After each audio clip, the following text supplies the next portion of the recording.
Damos la bienvenida aquí en Esferas de Poder al politólogo y experto en seguridad ciudadana, don Daniel Pou. Muchísimas gracias por el honor. Un placer, don Federico, de estar aquí compartiendo con usted este escenario y además con ese público distinguido que sigue este programa con una fidelidad absoluta. Fíjese, don Daniel, el panorama actual amerita un análisis crítico y profundo acerca de la situación política e institucional del país. En los actuales momentos hay una doble combinación, una campaña interna de los partidos de cara al posicionamiento interno de sus figuras que procuran ser cimeras en torno a un arbitraje interno para catapultarse como candidato hacia las elecciones del 28 y el proceso regulatorio que requiere esto para que no se vea como una campaña adelantada. ¿Cómo usted ve estos dos puntos? Bueno, yo he estado someramente observando las manifestaciones de las diferentes agrupaciones políticas, de los nichos de poder que usted sabe que hablan en clave y también he escuchado a la gente. Pero resulta que uno de los principales problemas que tiene todo este activismo político es que es un activismo político carente de contenidos. Y digo yo que es carente de contenido porque usted no escucha a nadie prácticamente hacer ninguna propuesta que tenga que ver y que vincule a República Dominicana con el escenario internacional, con la coyuntura por la cual estamos transitando. Y resulta preocupante porque nos da la idea de que tenemos una clase política totalmente divorciada, que parece que no tiene tren de aterrizaje en la realidad.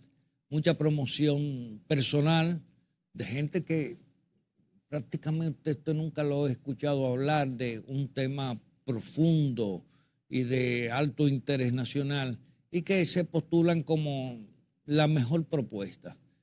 Algunos de ellos parece que no tuvieron o tuvieron demasiado abuelita en su infancia y se sobreestiman, se sobrevaloran. Yo creo que en República Dominicana lo que está sucediendo hoy en día y como veo los acontecimientos, va a ser difícil poder predecir quién será presidente en el 2028.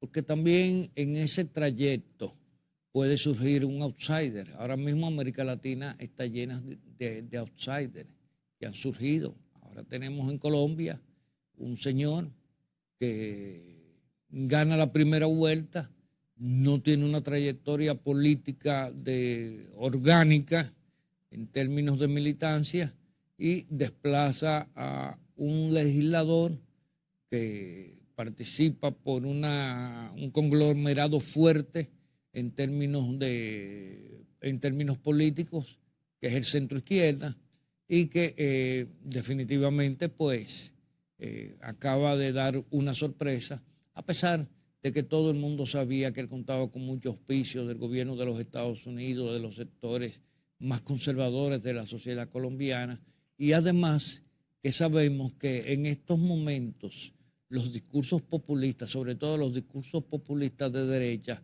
han calado mucho en la gente, porque la gente los compra, porque son discursos baratos, son discursos que se corresponden con el emotivo temperamento latinoamericano, que la gente cree que con situaciones de fuerza, postulando realidades que no van a poder abordar, y ya lo han demostrado varios, como tenemos a Milei en Argentina, con un desempeño lamentablemente pobre.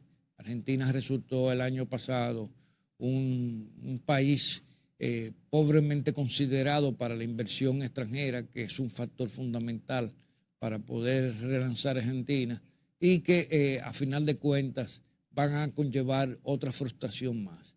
A mí lo que más me preocupa es la frustración que pueden tener muchas sociedades latinoamericanas, incluyendo las dominicanas, por esa facilidad y esa vocación de hacer apuestas a soluciones inmediatas. América Latina ni República Dominicana tienen soluciones inmediatas a sus problemas. Son problemas a mediano, largo plazo. Lo demás es populismo. ¿Cómo ve usted entonces este trayecto de cara a que se defina la pre-campaña electoral y se articule una figura que pueda motorizar el liderazgo que deba reemplazar, por ejemplo, al del presidente Abinader, que ya no va a transitar por el camino de buscar otro mandato? Bueno, aquí en el escenario político de los grandes partidos, el único que no presenta posibilidad, aunque han surgido algunas voces agoreras por ahí, pero es la Fuerza del Pueblo. Todo el mundo sabe que ese partido está elaborado, diseñado como un corte a la medida del presidente Leonel Fernández. Los que piensan que su hijo, que es una figura más fresca, que podría tener un cierto éxito de aceptación electoral, que no tiene la tasa de rechazo que tiene Leonel Fernández, pues podría garantizar un mejor triunfo, pero definitivamente vivimos en un país donde los políticos no se retiran oportunamente. Quieren vivir más allá de su fecha de caducidad. Y usted ve en el escenario de las demás organizaciones políticas, pues ahí tenemos el Partido de la Liberación Dominicana, que ha logrado ungir a una figura importante para ellos, porque es una persona que tiene un cierto arraigo popular, a pesar de todas las críticas que se le pueden hacer, y es el señor Gonzalo Castillo, el ministro de Obras Públicas, que recientemente fue descargado por los tribunales del país de una serie de acusaciones, de acciones reñidas con la ley en términos económicos, y que también ungió al exministro administrativo de la presidencia, pero que electoralmente el exministro administrativo de la presidencia no es una figura electoral, es una figura que sabe mover muy bien los resortes del poder, pero en otro escenario. Y por el otro lado, pues tenemos en el PRM, donde varias personas consideran que porque han sido funcionarios públicos más o menos exitosos, algunos con menores elementos para exhibir, otros con algunos elementos ya podríamos decir más positivos para exhibir, y ya todos creen que podrían ser presidentes. Entonces, aquí yo siempre he dicho que para llegar a la presidencia no tan solo se llega con el voto, sino con el apoyo de los nichos de poderes fácticos de nuestro país, que son sumamente determinantes.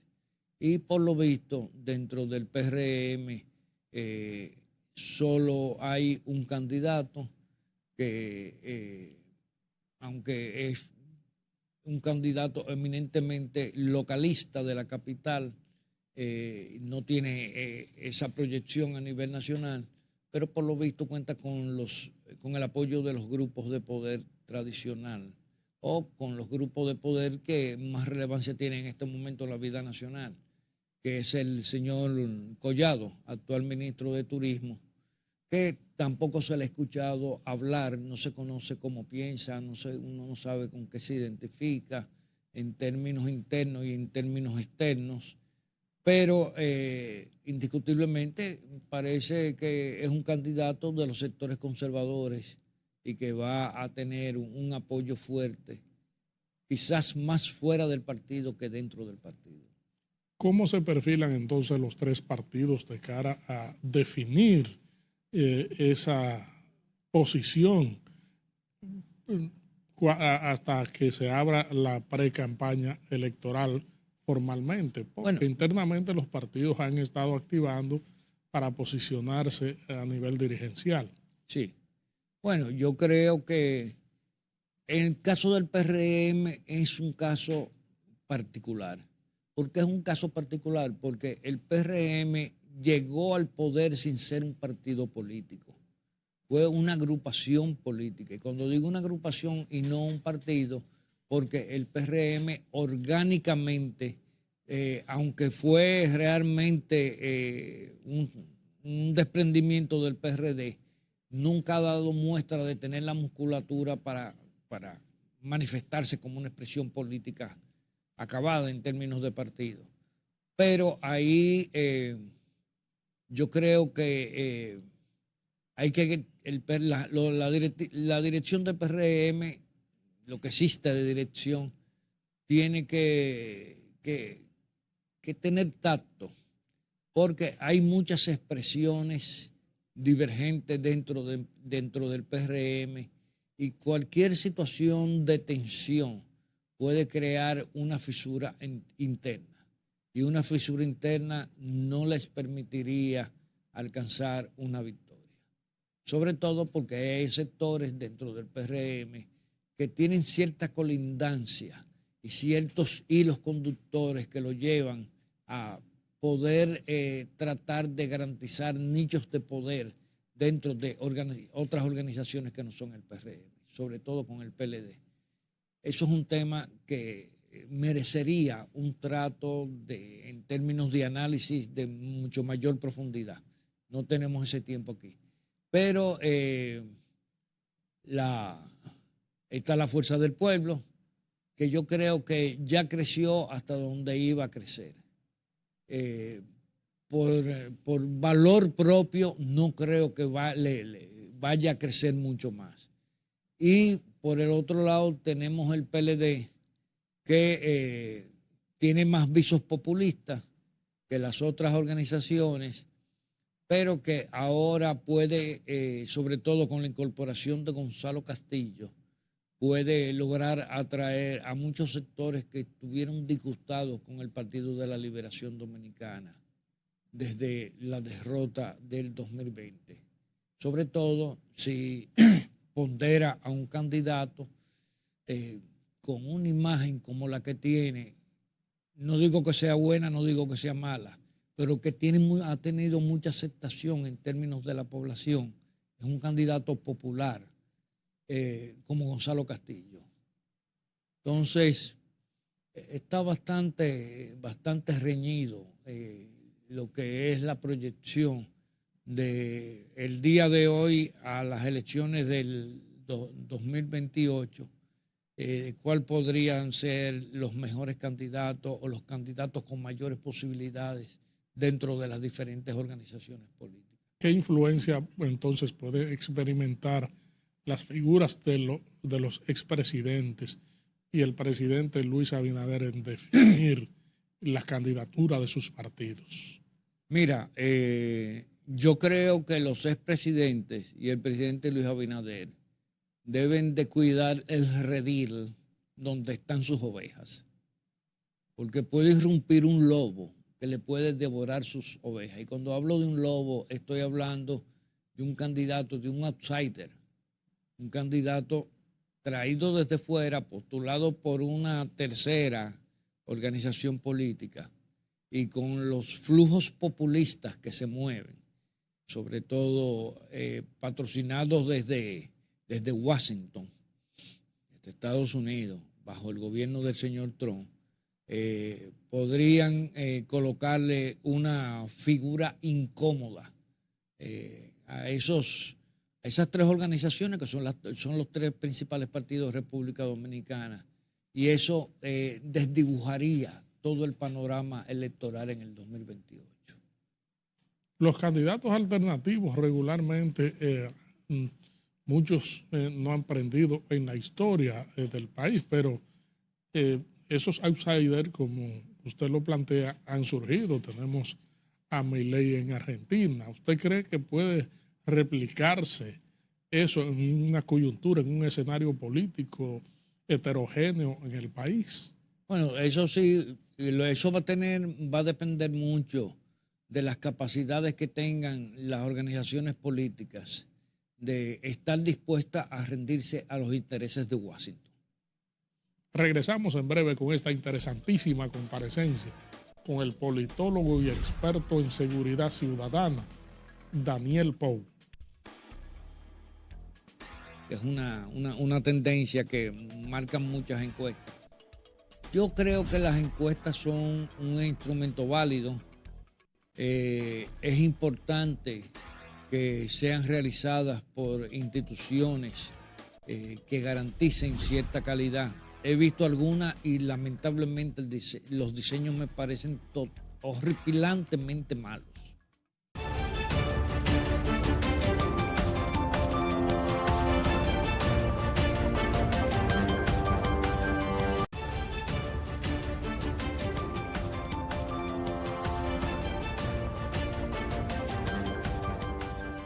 Estamos conversando aquí en Esferas de Poder con el politólogo y experto en seguridad ciudadana, don Daniel Pou.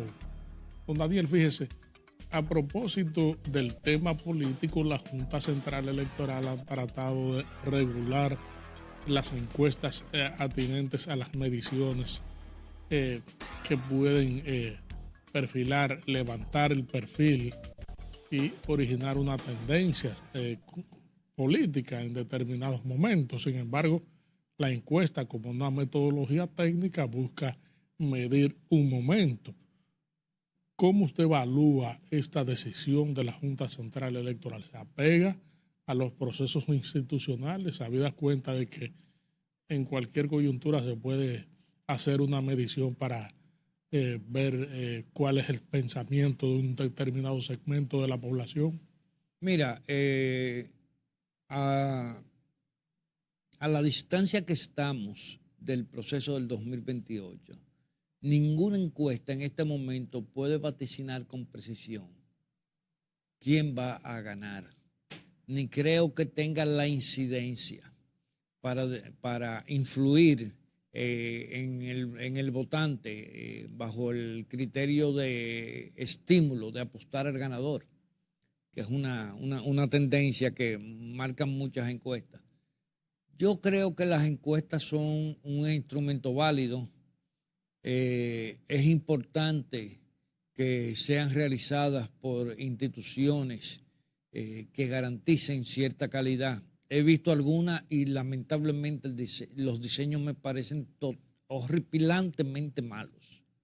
Horripilantemente malos. Por sesgos, por mal formulación que tienen las preguntas. Hay cosas que tú la preguntas y si tú no le encausa la respuesta a la persona que tú estás evaluando, él te puede contestar de una manera tan imprecisa que realmente lo que te dice no está vinculado directamente con el propósito de la encuesta.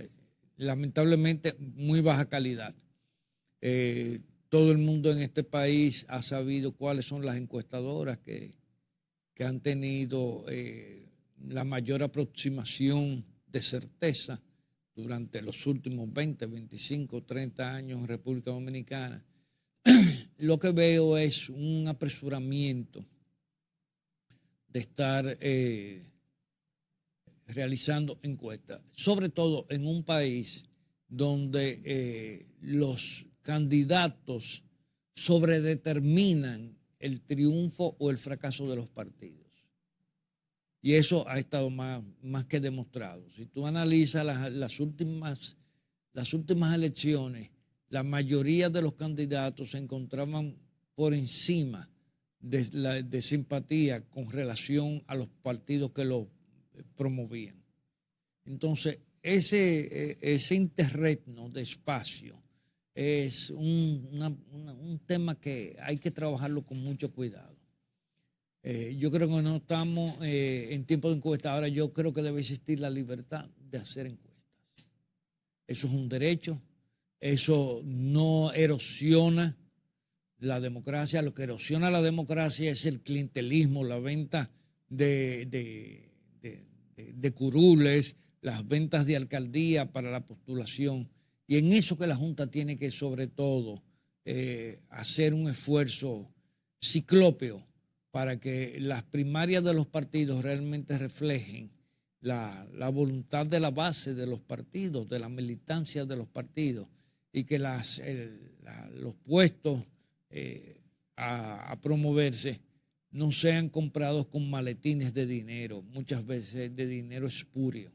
que ya en las últimas elecciones hemos visto los corredores de personas que ni siquiera viven en una comunidad y han sido postulados a vocal, alcalde, a regidor, pero en función de qué, de que son individuos puestos en escena por inversionistas de la política. Y todo el mundo sabe lo que sucede cuando las boletas electorales se llenan de candidatos que son promovidos por inversionistas de la política.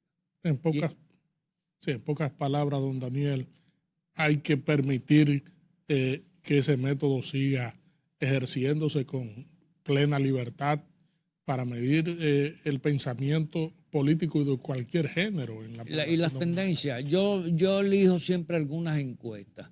Yo no soy muy dado a prestarle atención a muchas encuestas porque desde que tú las empiezas a leer te das cuenta que no hay expertise en el diseño de la encuesta. Tú puedes tener la muestra más grande del mundo de encuestas, pero todo va a depender de la calidad del instrumento. ¿Cuál es el instrumento? Lo que te sirve para tú obtener la información. Y aquí la mayoría de las encuestas que se publican, lamentablemente, es evidente que los instrumentos están muy mal diseñados, parece que son gente que están acostumbrados a trabajar con temas de mercadeo, de productos, de consumo masivo, y creen que eso tú lo puedes extrapolar a la encuesta política. La encuesta política necesita un diseño muy diferente, y sobre todo en este país, donde los factores subjetivos como la emotividad, la identificación de la gente hacia un candidato, pues confluye con muchos elementos que no siempre son evaluables en la encuesta.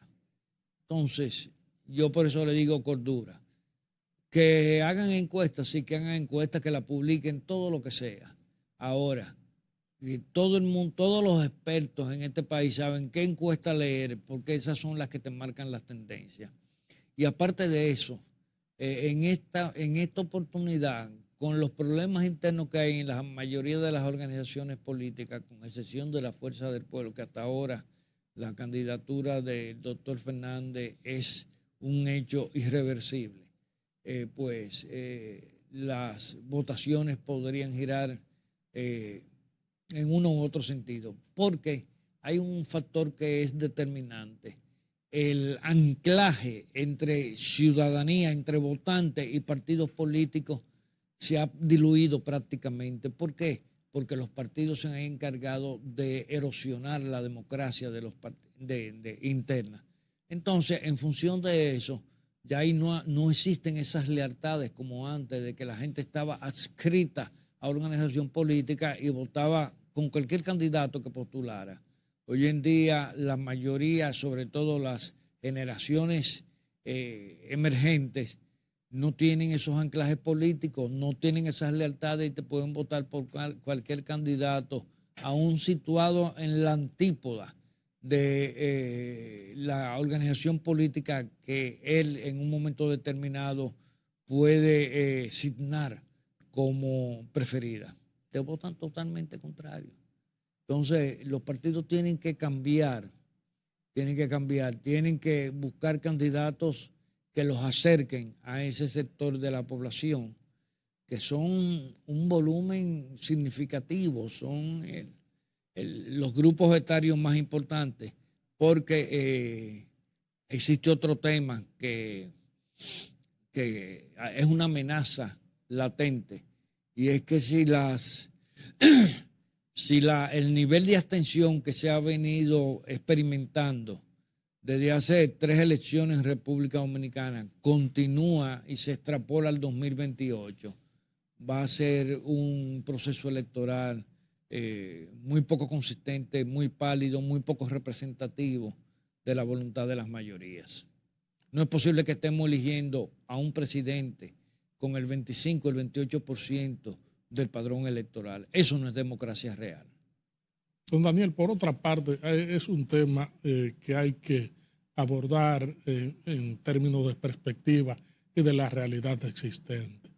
El de los motoristas y extrapolando este tema hacia la seguridad ciudadana, porque vemos que las calles siguen siendo caóticas, el paso peatonal sigue invadido, las señales de tránsito no se respetan, las luces de los semáforos tampoco, el rebase temerario, la conducción en línea contraria, obstruyendo el paso de otro conductor, y la reacción cuando sucede un roce, de que todos se abalanzan como si fuese una jauría en contra de una persona, que se arremolinan y se originan agresiones. ¿Cómo lidiar con esta problemática que representa realmente un asunto de seguridad ciudadana? Bueno, hay que comenzar por lo elemental. La autoridad solo puede resolver los problemas que se producen en las vías públicas cuando tienen un dominio, un control del espacio público. Hay que comenzar por ahí.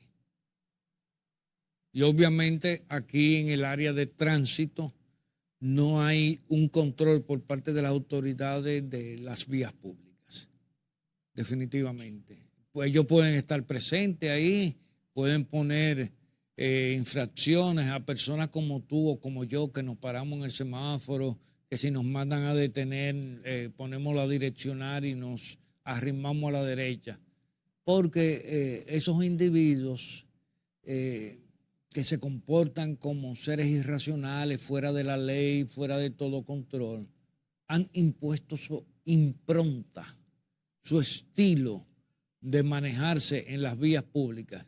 Y lamentablemente cuando tú hablas con los agentes de DGC y instituciones de la seguridad, te dicen, ya estamos cansados.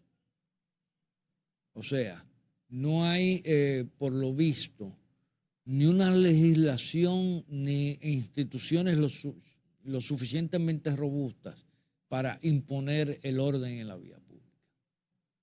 Tú has visto ya todos los intentos que se han hecho, los fracasos, el quererle poner un número en el casco a una persona para tratar de identificarlo, porque uno de los problemas que yo había propuesto una solución. Aquí le permitieron a los importadores de piezas de pedazos de motocicleta que se traían recortados. Usted recuerda, aquí pagaban muchos impuestos en aduana y le permitieron coger todos esos pedazos de motocicleta y hacer motocicleta. Entonces, no hay cómo hacerle una matrícula a esa motocicleta porque no tienen número de chasis, porque son de la goma de adelante al guía, son Yamaha, del guía hacia el asiento de atrás son Honda, y del asiento de atrás a la goma de atrás, al final de la goma de atrás son Suzuki. Entonces imagínate, esos engendros que fueron patrocinados desde la Dirección General de Aduanas porque dejaban puestos, que fueron tolerados por la autoridad que debió frenar toda esa proliferación de pedazos de motocicleta constituida en motocicleta, pues le abrieron la trocha al desorden que existe en términos de vialidad en República Dominicana. Yo tengo un amigo que trabaja en esos temas y está desde una institución, y el día pasado le dije, bueno, ustedes vieron el promontorio como paso peatonal ahí frente al obelisco de Santo Domingo. Le dije, está muy bien eso, pero hay un problema. ¿Quién hace que la ley se cumpla? Usted encuentra un sábado en la noche, un viernes en la noche, cualquier día, un vehículo estacionado encima de lo que se considera que se puso ahí para que sirviera de paso peatonal. Entonces, ¿qué hace la gente? Pues la gente, primero te reducen a un solo carril el tránsito por la vía. Lo segundo, tú no ves cuando el peatón va a atravesar la avenida, muchas veces con niños en los brazos, niños en las manos que apenas pueden caminar, porque te salen de entre los carros que se parquean. O sea, y yo le dije, ¿y qué hacemos con eso? ¿Quién va a hacer respetar eso? Jamás en la vida yo he visto un agente de la DGC velando para que se cumpla la ley ahí. Y el dominicano es socialmente un ser anómico, o sea, una persona que se le hace muy difícil cumplir la norma. Y tú que conoces ese término, que sabes que viene de la sociología europea, pues el dominicano es un individuo que se considera un actor protagónico del marasmo y que su capacidad de violencia, su capacidad de imponerse es lo que le va a permitir cumplir su voluntad. Entonces, mientras estemos así a la deriva, pues no se puede augurar que tenemos ni siquiera soluciones cuando no aceptamos la realidad de lo que estamos viviendo. Yo creo que, y yo lo dije un día públicamente, incluso lo dije en un sitio que estaba el presidente, aquí hay que tomar medidas heroicas. Ustedes lo que tomar medidas heroicas, medidas que no le simpatizan a la mayoría de las personas, pero hay que tomarlas. De lo contrario, nunca vamos a resolver ni el problema del tránsito, ni el problema de las construcciones ilegales, ni el problema de la basura en las calles. Si usted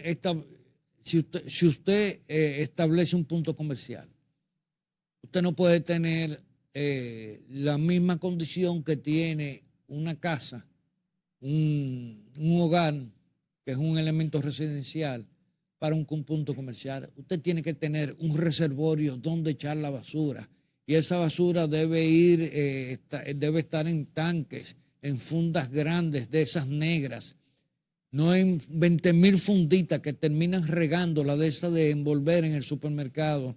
Y luego cuando uno pasa por la noche por los lugares, en la zona colonial da pena. Y eso que zona turística. Una zona turística llena de basura, una zona turística que apenas cuenta con 4 horas de agua y algunos días no tiene 1 hora de agua. Entonces, ¿de qué estamos hablando? De las ilusiones y de las fantasías que quieren vender como logro los políticos dominicanos. O sea, sobre fantasías no se construyen realidades, sino sobre hechos. Don Daniel, lamentamos que el tiempo haya terminado. Para continuar estos análisis profundos, transparentes y abiertos de cara a la colectividad de esferas de poder, siempre será un canal abierto. Muchas gracias. Gracias a ustedes, amigos televidentes, por habernos acompañado en esta interesantísima comparecencia con el politólogo y experto en seguridad ciudadana, don Daniel Pou. Proseguimos con nuestro contenido.